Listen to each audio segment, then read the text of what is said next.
kaum muslimin dan muslimat, terkhusus untuk Bu Aisyah yang bertanya dari Lampung ya, mengenai apa makna atau maksud daripada mengamalkan Al-Quran. Karena ada ancaman bagi orang membaca Al-Quran tapi tidak mau mengamalkannya.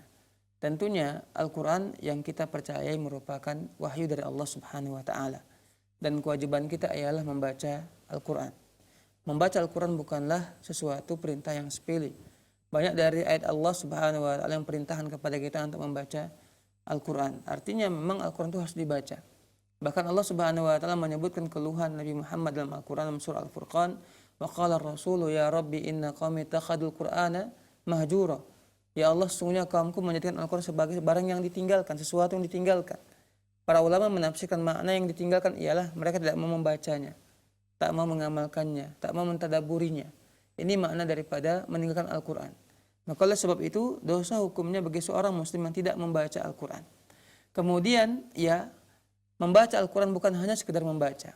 Kewajiban kita juga ialah mentadaburinya, memahami isi Al-Quran, kemudian mengamalkan Al-Quran. Bagaimana cara mengamalkannya? Bukankah dalam Al-Quran ada perintah untuk mengerjakan sholat? Maka kita sholat, mengamalkan Al-Quran. Dalam Al-Quran ada perintah umpamanya puasa Ramadan, maka kita puasa, karena Allah menjelaskan dalam Al-Quran. Kemudian tentang masalah zakat, tentang masalah puasa, begitu tentang memaafkan orang lain, menahan emosi, tidak boleh dengki, tidak boleh ghibah, tidak boleh hasud. Ya, ini semuanya merupakan terdapat dalam Al-Quran. Maka kewajiban kita ialah membacanya, kemudian memahami isinya, kemudian berusaha untuk mengamalkannya. Ini maknanya.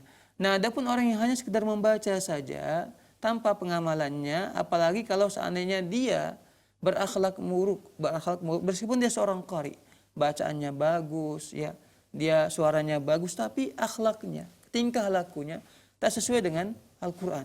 Ini yang kata Nabi Shallallahu Alaihi Wasallam, wal Quranu hujjatun laka au alaika. Al-Quran itu kelak pada hari kiamat sebagai penolongmu, hujjah bagimu, atau sebagai musuhmu. Itu kalau Al-Quran bagi kita. Artinya kalau kita membaca tanpa mengamalkannya, ya, artinya Al-Quran pada hari kiamat sebagai musuh kita, menentang kita, tak memberikan syafaatnya kepada kita. Maka oleh sebab itu bacalah Al-Quran serta kita berusaha memahaminya, mentadaburinya, serta mengamalkan isi daripada Al-Quran. Wallahu ta'ala.